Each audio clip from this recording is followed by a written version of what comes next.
Good afternoon, guys and gals. Ran into a bit of a situation with my RAM charger and needed a way to solve a problem, and came across this and thought it might help you too, especially you guys that are swapping from the early Dodge trucks to the later Hemi, and you don't want to run the amp meter, but yet you have no way of telling what volts you are running to make sure your charging system is fine.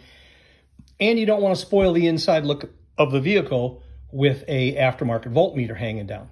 Now, there are some guys out there that will convert your amp meter into a voltmeter. That is an option. What I chose to do is take out the cigarette lighter and put this little USB charging device that also has an voltmeter built into it. So now I'll be able to monitor system voltage and also charge two cell phones from this little unit. As you see, it's hooked up to a little scooter battery that I have right here. But I thought this is pretty cool. All you gotta do is lower the ashtray, take a quick look, see if your volts are working fine, and or charge your phones. It does have that little on-off switch in the front, which is pretty handy.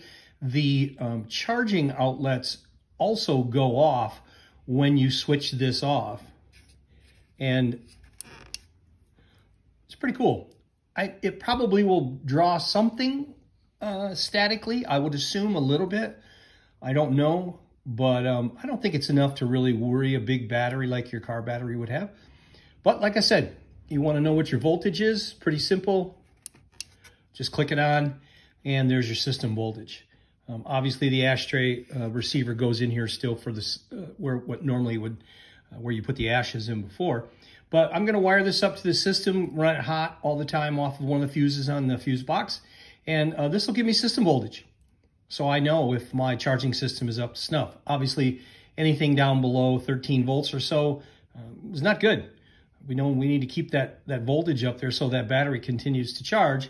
And this is a good way to monitor it inexpensively too. This was 15 bucks off of Amazon. Came to me in a couple of days with Prime, and I thought it was pretty cool. It does have a little cover that you can put on it if you care to. Into this area right here is kind of restricted in space, so I took the little rubber cover off. But I figure with it up in the dash and closed, it's not exposed to anything, so it should be just fine. So another one little way to kind of help you guys out and gals. If you got any questions, let me know. And if you like what you've been seeing on the channel, hit the like button, hit the subscribe button, and I'll put this stuff up whenever I can. And have a happy Thanksgiving, and keep them flying.